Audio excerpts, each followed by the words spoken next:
Hello everyone and welcome back to another video. This is my second video in my drama school audition experience series. This second video will be on Laine Theatre Arts, where I'm currently going to go right now for foundation year, so I'm very excited for that. Let's dive into the video. As I've said before, by no means is this going to be the same as anyone's experience. This is only my experience and I thought I'd share it with you guys. So if you are auditioning for drama schools or Laine as well, then you've got an idea, because I know how it feels like, you know, not knowing at all what you're gonna get. But every audition's different, every school is different. So interesting story, before the actual audition, I came from Southampton and I would go to London because Worcester is just so far.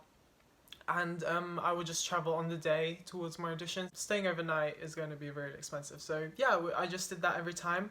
So I came from Southampton and I missed my coach, which was really great because I misread the coach time. So I missed my coach going to London, so I had to get the train.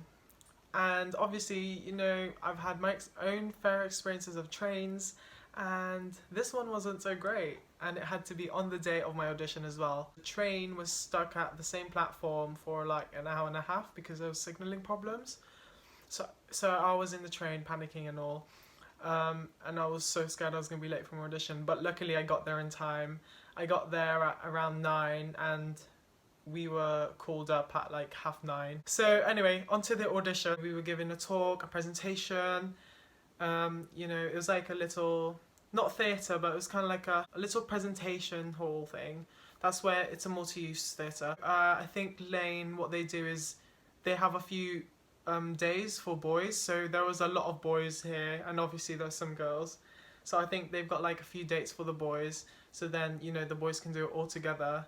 So I think there was like 4 groups of boys or 5, and then there was like 3 groups of girls, I don't know, I can't remember. I actually saw 2-3 people that I recognised from Erdang, which was really fun. My group, we did the monologues first. So what we did drama exercises, and then we did some improv, which I was really scared of.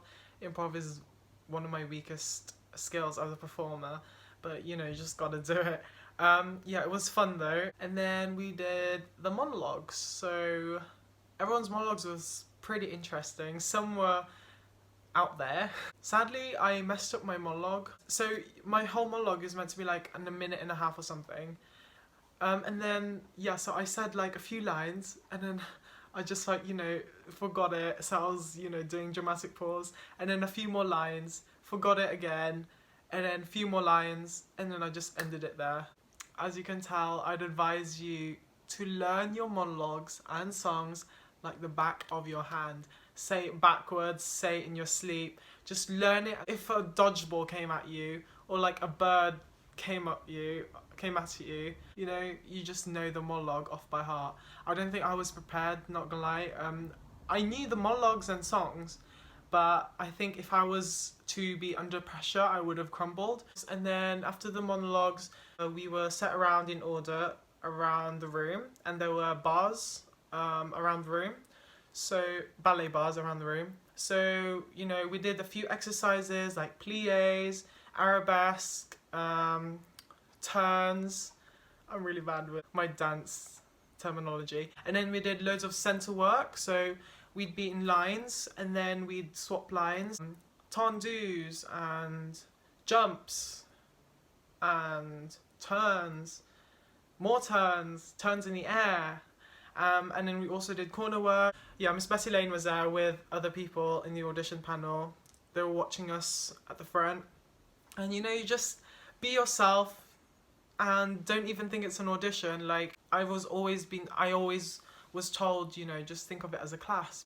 So after the ballet class even, we got a bit of time to change, and then we went straight into jazz. Some people were wearing jazz shoes. If you want to, you know, if you want me to do another video on what to wear in an audition, I'm no expert, but I could, you know, pull out a few of my experiences. I just wore jazz shoes. Some people wore like they were just bare feet, but I'm used to jazz shoes. We did a dance routine to a song from Hamilton. I forgot what it was called. And we also did another routine from The Wedding Singer, so that was fun. And we just did loads of corner work, so leaps, combinations. So basically I misheard the man, the choreographer. So we had to do something by ourselves, and then I did something wrong, but he was nice enough to be like, oh, you're doing it wrong, do it again. So yeah, that was fun. Don't be put off if you're the first person. I'm always the first person in the auditions because my surname starts with an A, so you just gotta go for it. Someone has to go first. And then we did the Hamilton. It was very characterized. The Hamilton one was more of character. They wanted to see how we could act through movement. The Wedding Singer one was more technical, but you had to put your oomph into it. And then after that, we waited and waited and waited.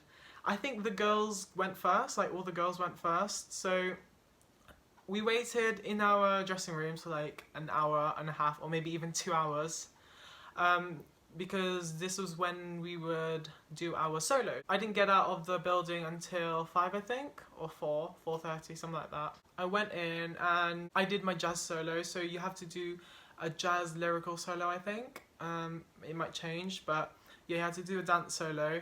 It could be choreographed by anyone, could be choreographed by you. Yeah, I did my jazz solo, and then after that I did my singer solo, and I did It'll Only Takes a Moment from Hello Dolly Again. That's my legit song. They didn't ask me for my contemporary. Oh yeah, and then they asked me to sing scales, and then I think that was it. Oh, one thing that was really funny was make sure you read what people want, what the audition wants. Read it again and again and again. So obviously we were told that we needed a like 1 minute, 1 minute and a half dance solo that was jazz lyrical. At first I did a contemporary dance, and then my teacher saved me and was like, oh, this is a contemporary, you need to change it. Someone did a tap solo in our audition. So that was it. That was a quick summary of what I did at Laine Theatre Arts. And yeah, I'm just so excited to finally be going there. That is one of my dream schools. Woo! I'm so excited and I cannot wait. If you have any questions, comment down below. Give this video a like. Give my channel a subscribe. And I hope you enjoyed this video, and I hope it helped anyone, even by a little bit, you know, because there's nothing more reassuring than someone who's been through it, you know, to help. Just be prepared. Just tell yourself that anything can happen. Things will go your way, things won't go your way. So just go into the audition and do your best. Do your damn best. I hope this video helped in some way, and I'll be back with 2 more audition videos, and I hope this helps. So thank you for watching and have a great day. Bye guys! What was that? So my general feelings for Laine was, it was actually the weirdest audition day for me out of the 4 drama schools. Purely because I was in the group with just boys, maybe. Out of the 4 schools, I felt like this school was just very family orientated, and whoever goes to Laine, I feel like, is just part of this big family. And it was just a very modest school, if I would describe it in one word, because it was also, you know, it's not in the centre of London, it's outside of London, and it's just nice and homely. But in the end, I felt like I really belonged there.